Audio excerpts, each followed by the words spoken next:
welcome to the Marty Suzuki studio here on the final day of the Auto Expo 2020. With us in the studio today, we have an extremely special guest. He is one of India's youngest entrepreneurs and CEOs, as well as an environmentalist. Anubhav Wadhwa, welcome to the Marty Suzuki studio. It's so good to have you here. Thank you so much for having me. It's always exciting to be in a place where there's a confluence of design and technology and people.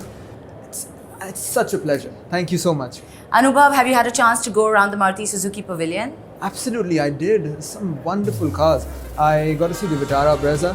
Such a fierce and sporty looking car. Definitely something that I would opt for. I also saw the concept car by Marty Suzuki, the Futuro E. Yes. What a stunning car. Just can't wait. Yes, it's what the future holds. And for all our guests, everybody growing up has a Maruti Suzuki story. Absolutely. What is your Maruti Suzuki story? I have very fond memories with Maruti Suzuki. Actually, my family business is something that my grandfather started, printing. And we were the first vendors for Maruti Suzuki in India when they launched 37 years ago. And we've been their vendors ever since. I have very fond memories of holding my grandfather's hand as a kid and seeing the assembly line from a little far distance. Obviously, you're not allowed too close, but some of the fondest memories I have are inside Maruti Suzuki plant. That's such a nice story, very heartwarming one. But tell me, you are very well known as one of the youngest CEOs in India. How did you manage that?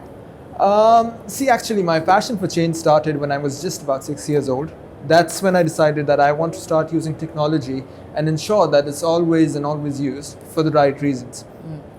At the age of 13, I launched my first venture called TechApto, and it got a lot of recognition. It was selected to be the top 40 startups in India back then. But in spite of all of that, and being named the youngest CEO, like you said, it was not enough for everyone to wholeheartedly trust my vision for technology, maybe because I was a little too young.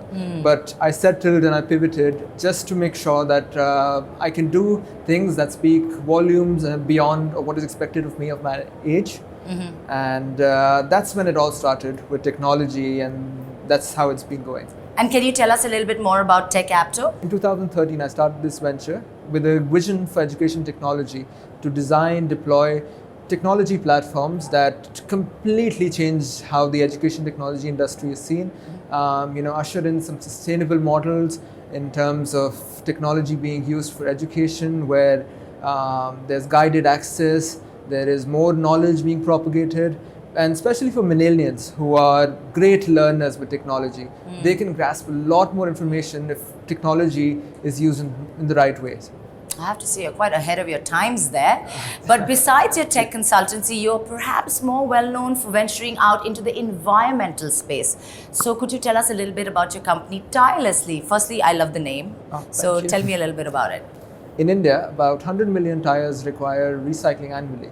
That's 275,000 tires, or 675 shipping containers, or 2,500 tons every day. Wow. And so with Tirelessly, we have a two-fold strategy of energy recovery and material recovery. From end-of-life tires, we can get about 450 liters of fuel oil, some petroleum gas, about 250 kgs of carbon, 75 kgs of steel. And we also segregate, put these end-of-life tires together to make products out of them like construction blocks. Wow. All of that sounds so incredible. Well, tires are such a ubiquitous part of our daily lives. Is that why you particularly decide to concentrate on them? In 2015, I was coming back from a regular class and I saw a dozen tires piled by the side of a road, 200 meters past, and exactly the same situation. I could see some fumes rising, and I could realize that the environmental impact of this could be disastrous. I got home and I was only left disappointed because there were no systems in place, and that was the birth of Tirelessly.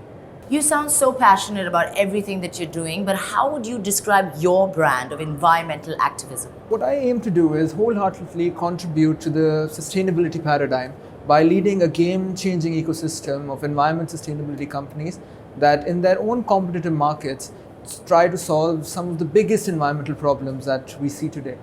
And such a revolution would actually include financial experts, technology experts, researchers, multilateral agencies, and government organizations. A revolution where there's a place for everybody to wholeheartedly contribute and drive change. And when you know about these problems that the environment is facing, are there any particular conscious decisions that you make? What I do is that I make it a point that when I step out of the house every morning, I find something that is something that I can change positively, which I can positively add to. I look for problems. And no, it doesn't mean that I'm a negative person who's looking for problems. It's just that I want to understand where I can contribute with my expertise to find solutions which are economically viable, environmentally friendly, and also have a social impact. And emissions seem to be one of the areas you focused your environmentalism on. So could you please tell us all and all our viewers why they are so harmful? See, a nationwide survey recently found that about 12.5% deaths in India can be traced back and attributed to lower respiratory diseases, heart diseases, strokes, etc.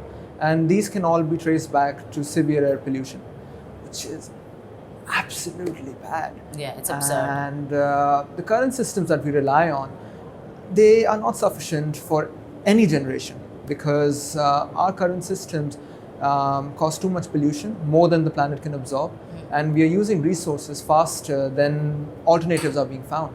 So we need to do something about that. You know, Anubhav, a lot of people believe that big business and responsibility towards the environment are at loggerheads with each other. Right. Do you agree? To speed the transition to a sustainable society, I think it's important that business organizations, global businesses, multilateral agencies, global organizations and governmental organizations, all of them work together. Profit and purpose can go hand in hand, and that is more than ever important to ensure that we progress towards our goals faster.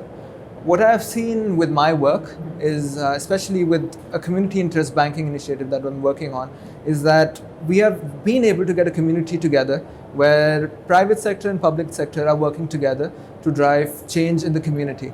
And so I would have to disagree that big businesses are actually taking responsibility for their actions now. And for everybody who's watching our show, what advice would you give them vis-a-vis the environment?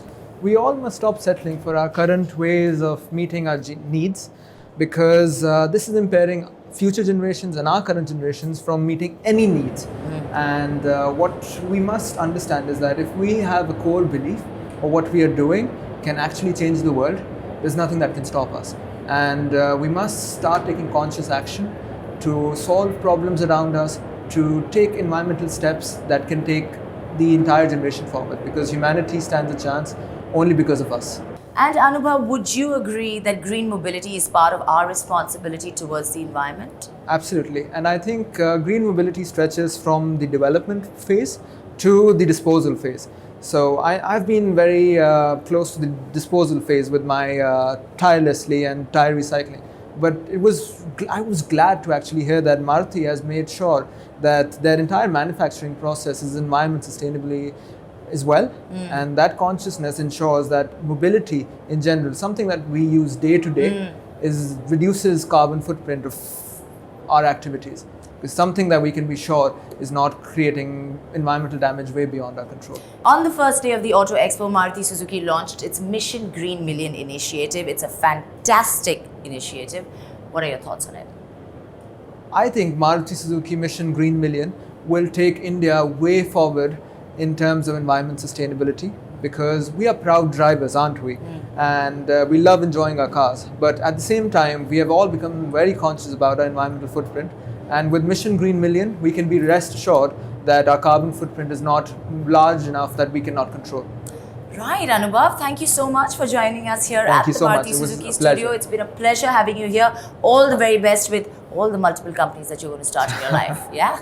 Thank you so much. All right, okay, and hope you enjoyed what you saw. If you have, you know what to do. Share using the hashtag Maruti Suzuki Studio and the hashtag Maruti Suzuki AE20.